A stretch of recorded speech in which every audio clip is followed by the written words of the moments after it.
أعوذ بالله السميع العليم من الشيطان اللعين الرجيم بسم الله الرحمن الرحيم الحمد لله الذي قال في كتابه الكريم إني جاعل في الأرض خليفة وقال وكل شيء أحصيناه في إمام مبين والصلاة والسلام على أشرف الأنبياء والمرسلين الإنسان الكامل والكون الجامع الشامل سيدنا ومولانا محمد الذي كان نبيا وآدم بين الماء والطين وعلى آله الطيبين الطاهرين لا سيما ليث الله الغالب الإمام علي بن أبي طالب الذي كان وليا وآدم بين الماء والطين وعلى القائم المهدي من ذريته الطلعة الرشيدة والغرة الحميدة صاحب الوجه الأغر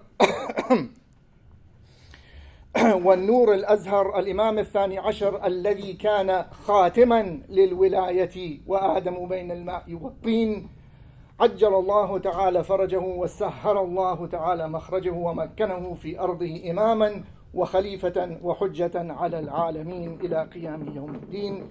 To proceed. The shadow of Shaykh al-Akbar wal-Kibrit al-Ahmar, the greatest Shaykh, the red sulfur, looms large across the Islamic intellectual tradition. And in this conference, we have heard from many scholars about many individuals and many texts that represent the reception of Muhyiddin Ibn Arabi in the Shi'i tradition. Among these is Sayyid Ruhullah al-Khumayni, also known as Ayatollah Khomeini, or simply known as the Ayatollah back in the day. When you just said the Ayatollah, that's who was meant. Sayyid Khumayni was a lifelong student of the writings of the Shaykh al-Akbar, as well as of the Akbari school. And he produced numerous insightful glosses on such works as Dawood al-Qaysari's Sharh on the Fusus al-Hikam, as well as glosses on the Misbah al-Uns, or what's known as the Lamp of Intimacy, which is a Hashia by Mullah Fanari on the commentary Miftah al-Ghaib by, of course, Sadruddin Qunawi, who was a disciple of Muhyiddin Ibn Arabi. Now, I just want to try and do something very simple. The time is very, very limited. If I really wanted to do justice to this, I could probably turn this into a book, and we could probably need a 90-minute lecture, but we can't do this. So I have a very simple claim, a very simple contention, and that is that a key doctrine of Muhyiddin ibn Arabi, namely the doctrine of the perfect man, or al-insan al-kamil, set out primarily in the context of this discussion in the Fusus, especially the Fusus, was appropriated by Khomeini in constructing a very recondite and thoroughly metaphysical imamology, which I see as a kind of even political theology, because it very much influenced his political thought. I think this is very important to acknowledge and understand, and I believe that Khomeini has received a lot of attention, but he's received attention as a political leader, and in terms of as a proper thinker within the Akbari tradition, I think he's been very much neglected for whatever reason. So it's very interesting if you look at his political career, and it was, I think, in 89, it was January 1st, 1989, when he dispatched Jawadi Amuli, his student, to what at the time was still the Soviet Union, to deliver a letter to the president of the Soviet Union at that time, which was Mikhail Gorbachev. And it's very interesting. So he's calling basically the Soviets to accept Islam. And he was highly criticized for this later, because and the epistle, or the document which was taken and delivered, has been published. It's easily accessible. I've translated it all in the written version of the paper. We don't have time to read it. But he was heavily criticized by the opponents of Irfan in that he's not calling Comrade Gorbachev to the way of the Ahlul Bayt. He's not mentioning the Prophet Muhammad. Who does he in fact mention? So we're not going to read the whole thing, but He first begins by talking about Al-Farabi and Ibn Sina. It's very important to read these people. He mentions the Ishraqi philosophy of Suhrawardi. He mentions Al-Hikmat al-Muta'ali, or the transcendent wisdom school of Mullah Sadra. And then finally he says, I won't tire you further by mentioning the works of mystics. This is the official translation on his website. In particular, Muhyiddin Ibn Arabi. If you wish to make yourself acquainted with the doctrines of the celebrated mystics, send a number of your brilliant scholars who are well versed in this field to Qum, so that by reliance on God they may, after a couple of years, glimpse the depth of the delicate stages of gnosis, which will be impossible for them to acquire without making such a journey. Now, the fascinating thing is that there was a response as well. So, sometime in February, I've been able to determine, 1989, the Soviet foreign minister at that time, Eduard Shevardnadze, who was Georgian, embarked upon a 10-day visit to the region, West Asia or the Middle East, and Iran, where he was to present the reply that Khomeini gave in person. And the amazing thing is someone made a video, and it's on YouTube. I'm not going to play it here, but basically, Shevardnadze has an interpreter, and he tells Khomeini that Gorbachev, along with the prominent leadership of the Soviet Union, had read his letter, and while there were many points raised in the letter which they were in agreement, however, they were matters therein regarding which they differed with them, very diplomatic, like, we're not interested in this stuff.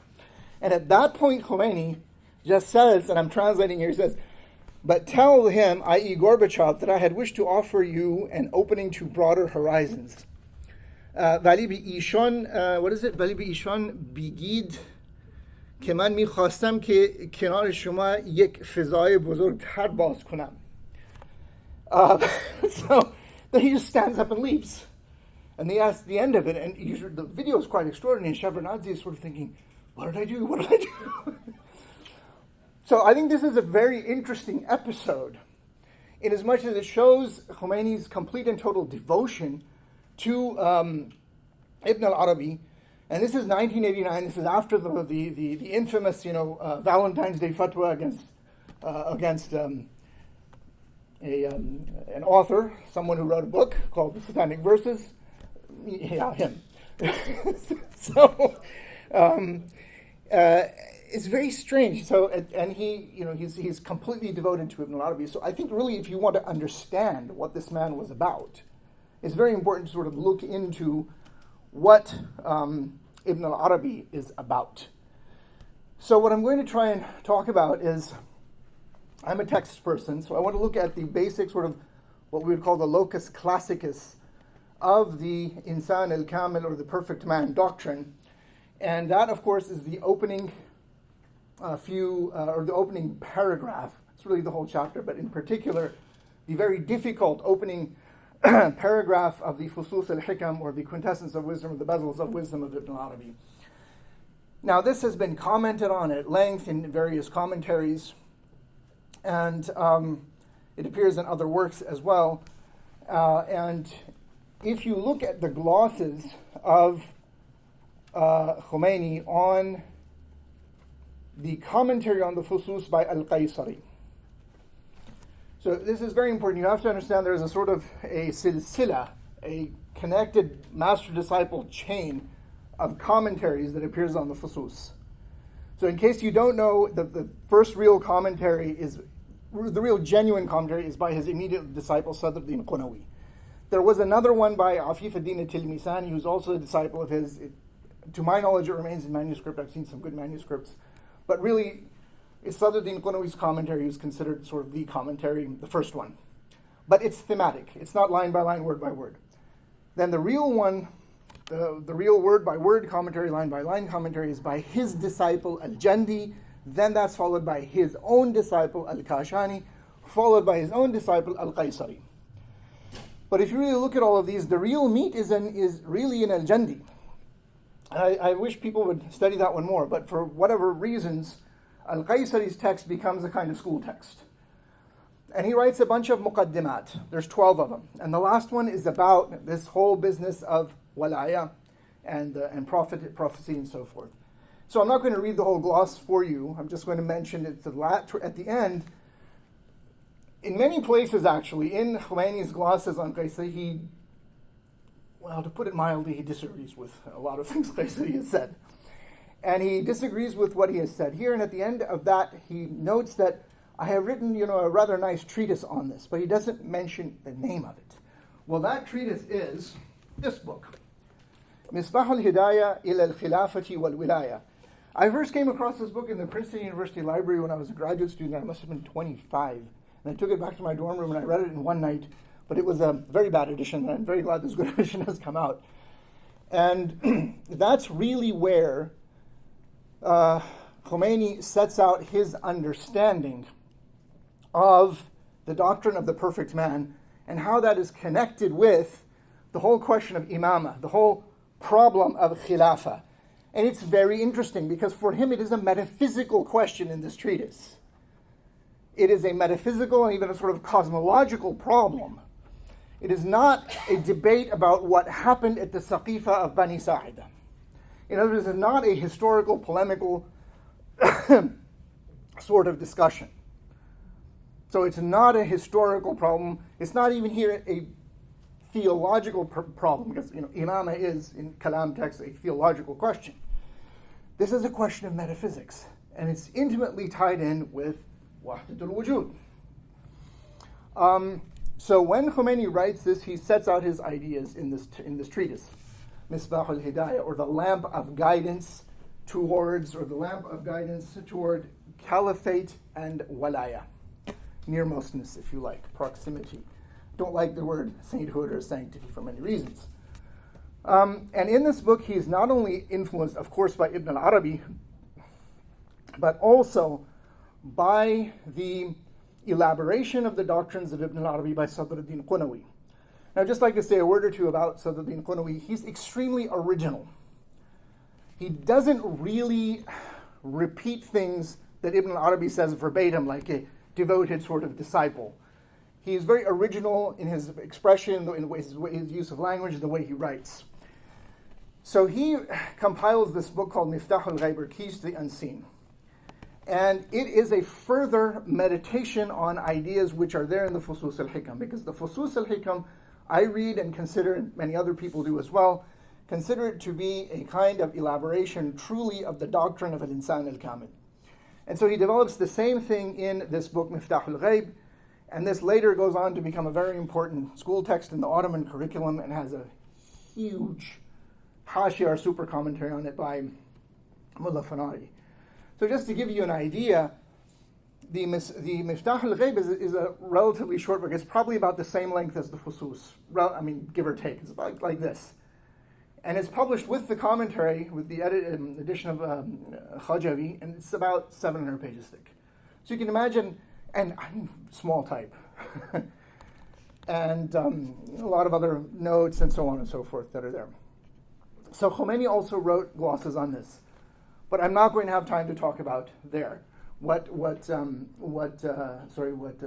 Qunawi says there. So let's look then at the locus classicus, which is the opening part of the Fusus by Ibn Arabi. And this is a famous or even a kind of infamous passage because it's really, really difficult. There's a lot of parenthetical remarks there.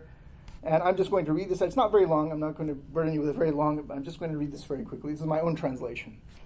When the Absolute, may he be glorified, in respect of his most beautiful names, which are beyond number, wished to see their essences, or you could say, when he wished to see himself in an all-inclusive object, encompassing the divine command in its totality, which, qualified by existence, would reveal to him his own mystery, for the seeing of a thing itself by itself is not the same as its seeing itself in another, as it were in a mirror.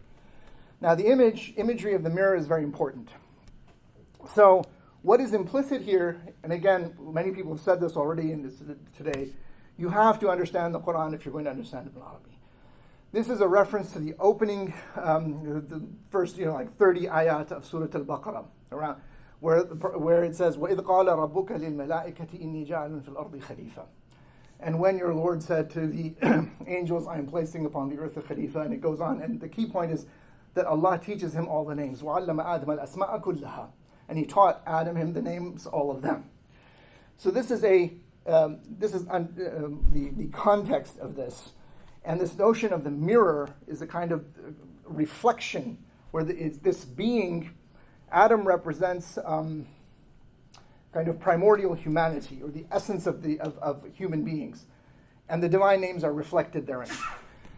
And so this image of the mirror is very important. So it says that the seeing of a thing itself by itself is not the same as its seeing itself in another, as it were in a mirror, for it appears to itself in a form that is invested by the locus of the vision, a vision which could not appear without the existence of such a locus and its self-disclosure therein. The Absolute bestowed existence upon the cosmos in its entirety, which was shadow, amorphous without spirit. The term in Arabic is ruh. And thus was it akin to an unpolished mirror. You have to understand, in pre-modern times, there were metal mirrors, and they could get rusted, and you have to polish them. Then it goes on. For the divine providence never establishes a locus, a mahal, without it receiving a divine spirit, which he expressed as, in the Quran, in Surah 21, verse 91, the breathing into him. In other words, the breathing of the divine breath that animates the primordial clay of Adam. And this is but the realization of the amorphous form's innate disposition to receive the inexhaustible overflowing of self-revelation, which has always been and will ever be, and outside of which remains only the receptacle, which itself only exists from the most holy superabundance, what is called al-Fayd al-Aqdas. For the whole affair, al-Amr is the term in Arabic, in its entirety, is from Him, capital H, Allah, in its beginning and in its end. And to Him returns the whole affair, just as it began with Him. So this is a highly recondite expression by Ibn Arabi of the process of manifestation. And so later commentators in the commentary tradition, they introduce a whole terminology which is actually derived from the treatment of abstract quiddity by Nasir al-Din al-Tusi in actually the Tajreed al-I'tiqad, another book which I've worked on. And so you have this notion that God is utterly and completely unknown and hidden. And a hadith is quoted. Now, I know that this is not a hadith which can be backed up by isnad and asanid and so forth, but we are way beyond all of that. This is the realm of kashf. And this text runs like this. There's some slight variation. It says, and God is speaking in the first person. It's a holy hadith or holy tradition when which Allah speaks in the first person. كنت كنزا مخفيا فأحببت أن أعرف فخلقت الخلق لكي أعرف. I was a hidden treasure. I loved to be known. This is key. I loved to be known. So I created the creation that they may know me. Now it also says, of course, in the Quran, وَمَا خَلَقْتُ الْجِنَّ وَالْإِنسَ إِلَّا لِيَعْبُدُونِي. There's a kasra. And I created jinns and men, or mankind, or humankind, only that they may worship me. Imam Ja'far as-Sadiq alayhi salam, the sixth Imam, was asked, what does this mean? And he says that they may know me. So this is an idea that is there. And so you have the terminology which is introduced is that you have God is seen philosophically or ontologically as pure being. Al-wujud al-baht is the term that Al-Kashani uses in his own introduction to his commentary on the Fusus. Some people also use al-wujud al-mahd, pure being, sheer being. Al-wujud min haythu huwa al-wujud, being qua being. And in these stages of manifestation, there is a point, and again, this is a symbolic language. Khomeini, in the Misbah al-Hidayah, says that language here breaks down. So you have Allah, or pure being, utterly non-delimited, non-determined, la bishart, completely undetermined, beyond even the condition of being non-conditioned. Then you have God, who is Allah, or being, negatively conditioned, wujud bisharti la, and then wujud bisharti shay, and then conditioned being. So these are the kind of terminology that was used. And this text, this kuntu kanzan makhfiyan text, is also invoked there. And Sadruddin Qunawi, actually, in the Miftah al-Ghaib, he spends a lot of time working all of this out and explaining all this. he's not long-winded, it's just very long. That's why we don't have time to go into it. But that's where there is a really serious development of this way before Khomeini. And again, Khomeini read and glossated, is that right? Is that correct? Composed glosses upon this very key text. And historically speaking, there's another very important text which I just want to mention, then I will get to Khomeini and try and wrap it up. And that is this very important text by Sayiad Ibn Turka al-Isfahani. This is one of many printed editions. This is a nice handy one with the glosses of Hassan Zada Amuli rahimahullah. And this is actually a commentary by Sayiad Ibn Turka al-Isfahani on a text by his grandfather, which is about, it was called Risalat, the original title is Risalat Qawaid al-Tawheed, and this is his Tamheed, At-Tamheed fi Sharhi Risalati Qawaid al-Tawheed. I think that's the title. So it's a book about Tawheed. And again, I like very much what Professor Lawson said about it, how did you exactly put it? It's interconnecting. And so his grandfather wrote this treatise to try and defend the doctrine of Wahdatul Wujud in a philosophical way. So on the one hand, you have Kashf. Wahdatul Wujud, apparently this is what you get through the Kashf, right? And then he's trying to defend this to the Masha'i philosophers. He has a Masha'i or a peripatetic or Avicennian audience, and he's trying to do that. And so his grandson then comments upon this. And so the whole beginning of the text is devoted to that. And then, more or less more than halfway through, about 2/3 of the way through, they shift, so to speak, and start talking about al-insan al-kamil.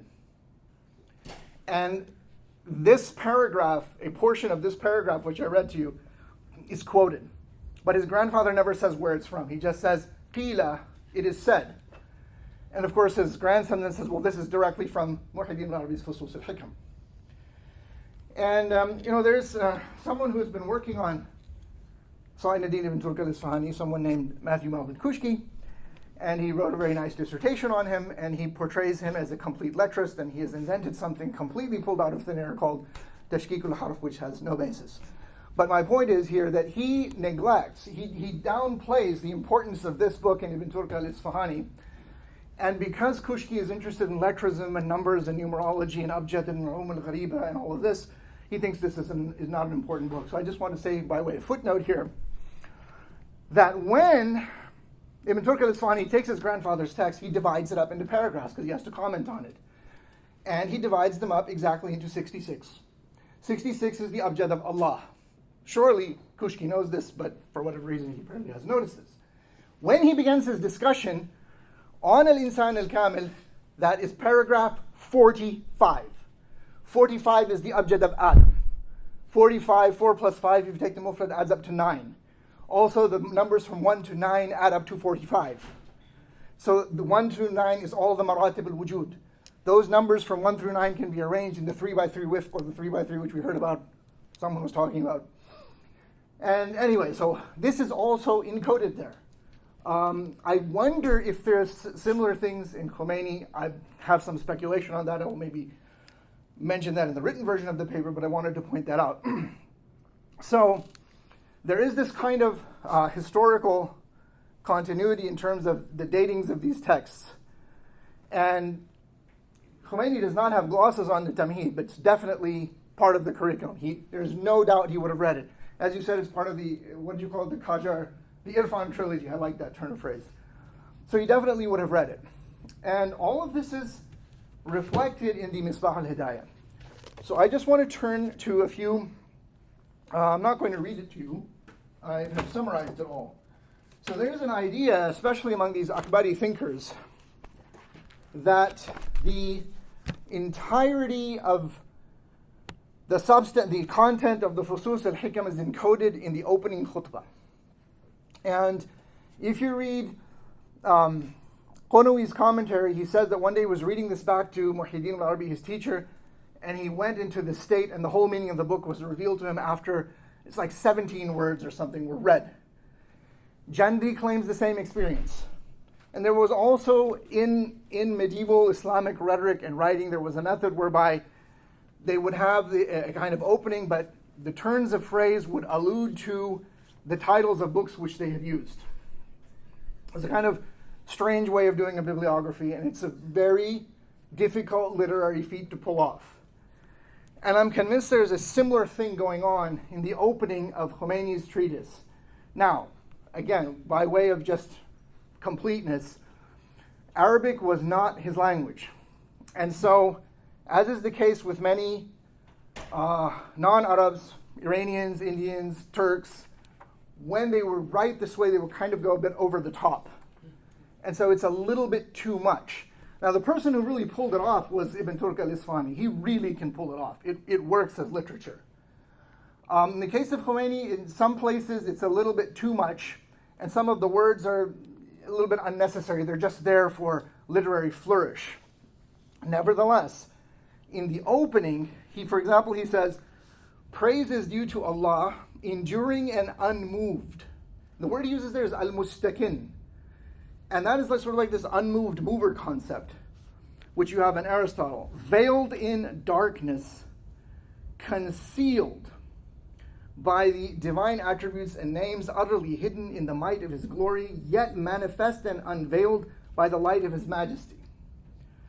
He who by the sheer force of his greatness is veiled from the hearts of those who are nearest to him, yet who is manifest in the mirrors of his vicegerents. That's the word he uses, khulafa here, due to the intensity of his brilliance. So what Khomeini is doing here is he is introducing this notion of al-insan al-kamil and the notion of khilafa into the whole scheme of manifestation, of divine sort of emanation. And again, he says language does break down. It is an image. A lot of people also forget. I mean, this idea goes all the way back to Plotinus, that Plotinus, when he's also talking about this, he says this is a language, right? I mean, are there really three hypostases, all this, or is this just a language? And it's kind of a pointer. The ultimate thing is you have to get that kind of Fani experience, right? So what Khomeini actually does then is that the text is divided into two mishkats, two niches. Yeah, thank you. And the first mishkat has 6 lamps or misbahs, 56 in all. Then there's the second mishkat, and that's divided into 3 misbahs, and they're subsections. But it's not an extremely long book. But it is a very dense and difficult book. So I'm just going to go through the first few lamps very quickly. So in the first misbah, yes, I will do it quickly. The first misbah, he talks about how in the state of being utterly non-conditioned, he uses terms such as al-huwiyatul ghaybiyatul ahadiyya in Arabic. He uses al-anqa al-mughrib, and that's very important because that was a treatise by Ibn Arabi. He uses the term al-mustakin fi ghayb al-huwiyya. He uses terms such as al-haqiqatul kamina taht as-saradiqat al-nuriyya wal-hujab al-dhulmaniyya. This is very dense sort of Arabic. So the singular, unique, hidden, divine ipseity, the magnificent gryphon, the enduring and unmoved in the hiddenness of the divine ipseity, and so forth. And so he says that God, if we want to use theological language rather than ontological language, in his divine essence, is utterly independent and utterly concealed and utterly unmoved. When he uses the sense of unmoved, it means that he is utterly singular, he is simple. This is very interesting because this is basitul haqiqa stuff, about meaning that he is not a composite of potency and act. And then in the second, he says that this is my paraphrase or summation, this utterly non-delimited and non-determined sheer reality gazes, as it were, at nothing. It is utterly independent, unmoved, unchanged in and of itself alone. It is not reflected in any kind of form nor mirrored in any entity. Then he speaks about how language itself breaks down in struggling to speak of this utterly non-delimited reality. Moreover, this inwardly hidden, or this inward hiddenness and opacity of concealment should not be construed or understood as logical opposites of zuhur or manifestation. He's building up to something. Then he goes on and he explains that it is not connected, this divine essence is not connected to the creation. And any indications in the writings or the terminology of the awliya that seem to point in this direction must be interpreted and understood in accordance with what he has already said.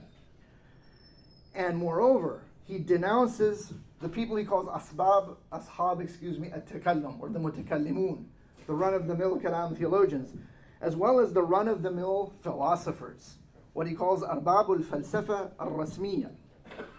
And he says that it's extremely important to have the balance between tanzih and tashbih, between transcendence or immanence, or incomparability and similarity is the Shi'i way of rendering that, William C. Shi'i. This is an allusion, an ishara to chapter 3 of the Fusus, devoted to the chapter on Noah, where this is discussed. And the ayah laysa kamithlihi shay is discussed there, and he's just pointing there. Then he mentions some hadiths from the imams that support tanzih and tashbih. And finally, he says that the divine names and attributes also are not connected to this hidden realm.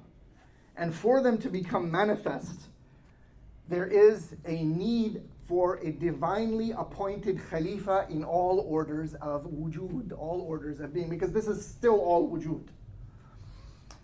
So, for him, that is what the Khalifa or the reality of the Khalifa is. That is what the Prophet Muhammad and Ali are supposed to be. That's why it has to be reflected in the world. So there are a lot of ideas that are converging here. There's the concept of al-insan al-kamil Muhyiddin Ibn Arabi. He's taking that, interpreting it as Khalifa and as Imam. It's tying it with the concept of walaya. And there's also, if you haven't realized yet, the notion of the philosopher king. This is very much there in Al-Farabi. This is very much there even at the end of the Ilahiyat by the Shifa ibn Sina, and we could talk about this. But my contention is that this all influences his idea of wilayat al-faqih. It has to have influenced him, as much as I would construe this as sort of his esoteric doctrine, the inner side of his political theology. And I just mean it in the literal meaning of the term. I'm not evoking Carl Schmitt or anybody here. So this is his political theology. And yes, there's an extended argument in that text on in Persian, Vilayat al-Faqih. And yes, I know that there are problems there, and you can argue, so this is the business of the fuqaha. But I am convinced that he saw some sort of relation there. And, it's not polite in Muslim society, particularly if you are involved in irfan or in tasawwuf, to sort of refer to yourself as a great authority. But I think that he did have, in terms of his own articulation within himself, of his self-image, that he saw himself as someone who had completed the fourth journey, the 4 journeys of Mullah Sadra, and saw himself as somehow having this mantle of the Prophet, and this is what he had to do. And I think that this is why he pursued certain policies, which would have been by any sort of Machiavellian approach or realpolitik approach, is completely against. I mean, why do you have to give this fatwa? Why do you have to, do all these sorts of things? So I think that I'm wrapping up now. If we really want to appreciate, because for better or worse, he had an extremely important influence on modern history, regardless of what we think of him. And if we really want to understand what is behind that, we need to know this background. My professor Michael Cook once said in some interview or something he gave about how, if you want to understand some sort of modern Western history in the modern world, you really don't have to have read Aquinas and Duns Scotus and Juarez and these people. Suarez, not Juarez. Francisco Suarez and these people. But if you want to understand even modern politics in the Muslim world, you have to know something about Ibn Taymiyyah. And of course that's in the Salafi world of things, but I would argue that if you really want to understand Tashayyu' and Shia intellectuality and how it's influenced politics in the modern world up to this very moment, you have to know about Ibn Arabi. I mean, the book that you talked about by Yahya Bono, it was in French. Unfortunately, I have not been able to get this. And there's an Arabic translation. Who did the Arabic translation? He's something al-Musawi, he's a Sayiad, he's a Musawi Sayyid, and he happens to be a member of the Hezbollah. I watched an interview with him on al-Mayadeen. And he said that this was a very important book. So this is, again, this sort of political theology. You know, the Muslim never really sort of had this notion of a distinction between politics and religion, and that's very true here as well. And I think that in the case of Walayat al-Faqih, it is ultimately rooted in this kind of as I called it, a metaphysical imamology, and I will just leave it at that. Thank you very much for your patience. That was 35 minutes on my stopwatch, so. Yeah, you had 25 allotted, but anyhow, it's fine. I thought I had 30. I stand corrected. Okay, so we'll open up some brief questions because we want to get to the closing remarks, but I'm sure there are some questions. Yes, Dr. Khalid?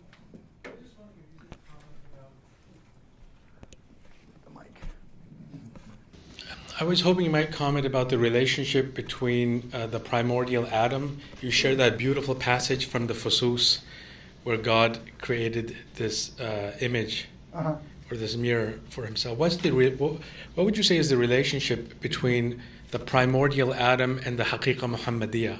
And which of them has priority in terms of the temporal sequence of creation?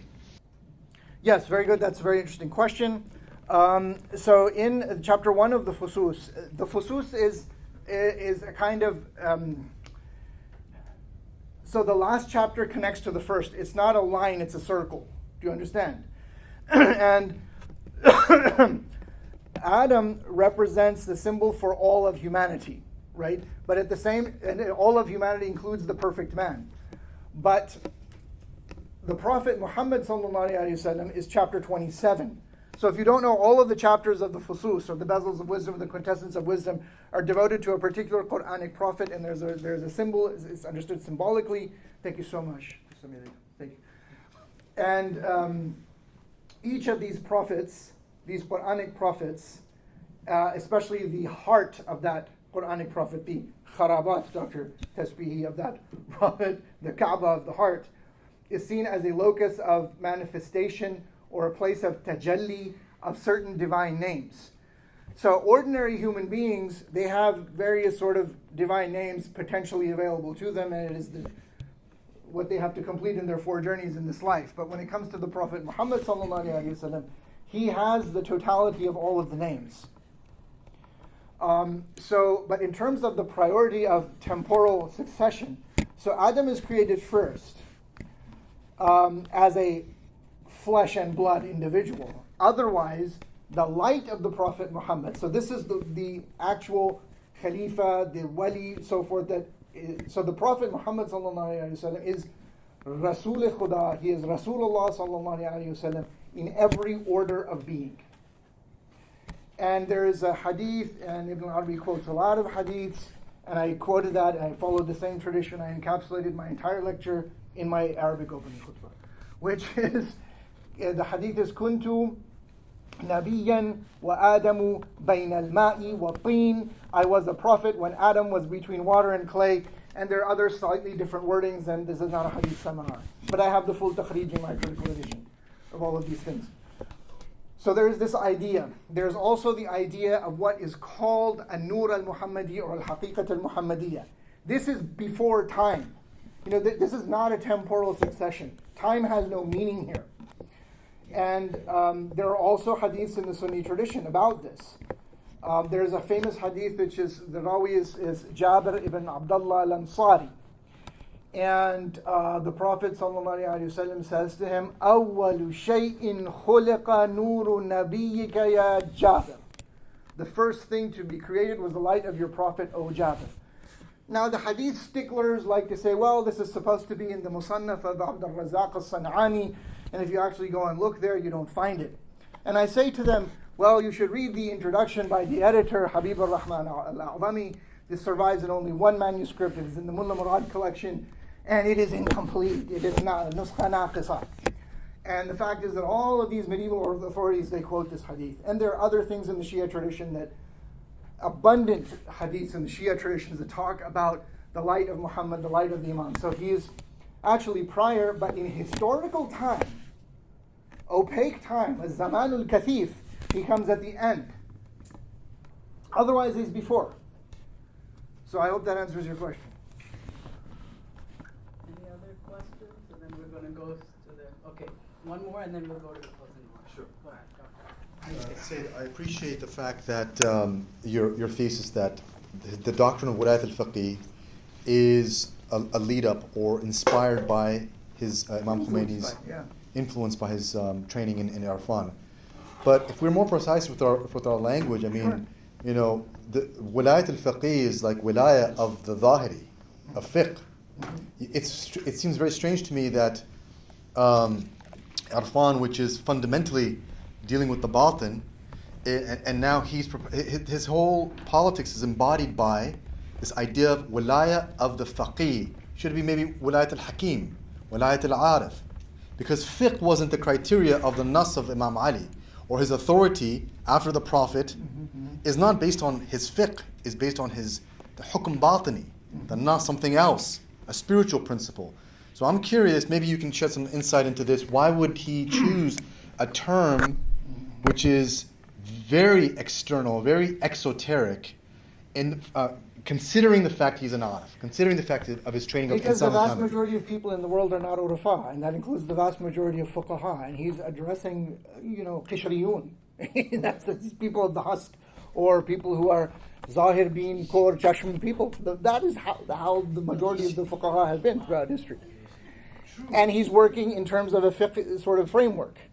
And when you're doing that, but also in the philosophical tradition, there is this idea that in Avicenna, for example, I mean, I understand sort of the end of the Ilahiyat is sort of like an appendix, like an ethical, hikmah, amaliyah sort of conclusion to the. But that's the idea there, that if a person truly realizes all of these things, and that's how Ibn Sina uses a very strong language. He says something like, what does he actually say? I think he says, "Yakadu an yasira rabban insaniyan," if I'm not mistaken. It's easy to look up if we had it, because on the last page, last paragraph, last sentence, that that the philosopher king becomes almost a human lord, right?